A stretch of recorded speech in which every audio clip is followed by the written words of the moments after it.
Well, here we are in the middle of planting season, and probably everybody's out buying plants, getting them in the ground.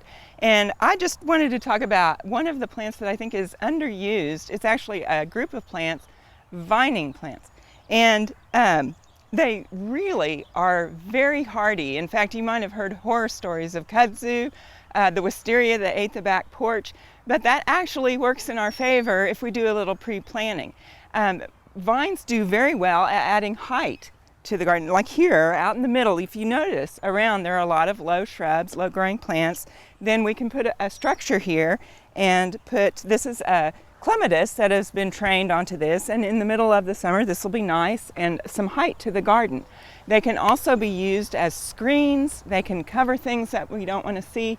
The main thing to think about when you are planting vines, it's like every other plant, you want to take a look at what it needs, what sun, shade, what kind of water, drainage, things like that. There's another thing that you need to think about with vines. It's what type of structure do they grow on? And we're going to take a look at several out here in the gardens, and I'll just kind of give you a primer on how to choose the best vine for your location. Now, vines kind of land in three different large groupings of how they climb a structure. There are vines that cling, there are also vines that use tendrils, and then there are vines that twine. And this is English ivy, and it is one of the clinging vines. And clinging vines actually have special little appendages that they use to be able to climb a surface. Now, that's a good thing in a lot of ways because they require less help getting up their surface that they need to climb. English ivy we kind of know it as a ground cover. It's pretty hardy, and it grows mostly in the shade. It doesn't like a lot of sun. It can go either in moist places or dry places, so it's very hardy that way. And it can climb. Now, it needs a rough surface because it has these little root-like appendages here that actually grab onto the surface, and that helps it climb. And it's not a parasitic plant. These don't go in, they're not roots that take moisture and nutrients out of the tree. All they do, it's like a person with little bitty fingers, they kind of grab on. And so that's something to remember if you plant an English ivy and you would like to cover something. It's not going to cover a smooth surface, but it will cover a rough surface like a tree. You don't want to plant them next to your house that has wood siding. Any kind of vine, if you have wood siding, don't plant it directly on your house, because what happens is these vines work their way in and then they grow and they just will pop the siding off. And that's very important with any vine to kind of take into account what it's going to do when it grows.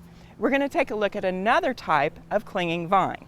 This is another one of the clinging vines. It's Virginia creeper, and it has a little bit different type of appendage. If you look very closely here, you can see looks like little suction cups, kind of like lizards have, they can suction, and that is how it attaches to surfaces. Now, this will actually grow on smooth surfaces. It would grow right over your window if you planted it there. And so you have to be careful. Virginia creeper, also Boston ivy is a great one. They grow very quickly. They cover large areas. You kind of want to keep an eye on them because they can get out of control. And the other thing I want to show you here, the difference between, here's what this vine likes to climb on. See how thick it is here? Here is where it has been planted, growing up where these are, and you notice it really doesn't use them that much. It actually wants to run over and use these smooth surfaces to climb up to the top of our arbor. So that's another reason why it's very important to kind of know your vine before you plant it. Another group of vines that climb using tendrils, and grapes are a great example of that. You can see here there's a grape, and tendrils are small appendages that actually wind around things. And this is a very good example here. This grape has been planted, and look, we have the smooth surface. And you notice here, the grape doesn't really have anything to grab onto. We've had to do some helping right here. We have to tie it up, and that's what's going to happen if you would like to train a grape to grow on an arbor, and you've got this smooth surface. You're going to need to help it along, do a lot of tying. Now, if you'd rather not do as much tying, you could do something like put a cattle panel up, and you can see right here the tendrils have grabbed onto another part of the grape. This is about the size of the wire that tendrils like to grab onto. So cattle panels, chicken wire, you need to have something sturdy that it can climb on is great. Now our third group of plants are twiners, and that's probably the biggest group, and there are several different types of twiners that we're going to look at.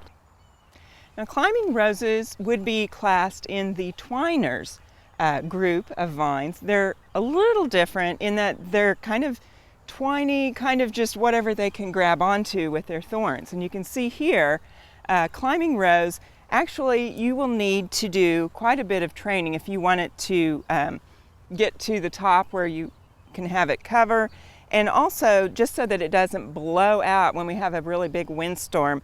All of this, if you've only got it tied up with one tie and a windstorm comes through, the whole thing could blow off of the trellis and onto the ground. So this is kind of a twiner. Yeah, see how it grabs things, and that's basically how it climbs, whatever it can grab onto and then start to kind of twine around. We'll take a look at one last twiner that's like the twiner of all twining vines. Well, Wisteria is one of the plants that people think of when they think of vining plants, twining plants. Wisteria is kind of has sentimental value, and they look so beautiful when they're trained right. But they also need to be planted with caution. You need to make sure that you have a very sturdy structure in place for a wisteria. And also that sturdy structure shouldn't be your house or your gutter or anything like that, because as the plant grows, it actually kind of works like a constrictor. It grows and it kind of will pull down structures because it gets so heavy. And if you look here, it also shows a good example of how twining plants actually climb. They twine around anything that they can get a hold of. That'll be a structure, a wire, other twining plants. Wisteria is beautiful, and but it can be a little bit hard to control. So there's another plant here that's maybe a better choice. Some of the honeysuckles work very well, climbs in the same way, but you notice this honeysuckle is actually growing on the wisteria. And you notice you need to have a smaller, again, a little bit smaller gauge wire or something like that for it to get started on. Now, of course, once it gets a hold, it can pretty much stay where it is, but to start it, it takes a little bit more training at first. But these are some things to take into consideration if you're going to plant a vine. They're great plants as long as you plan ahead.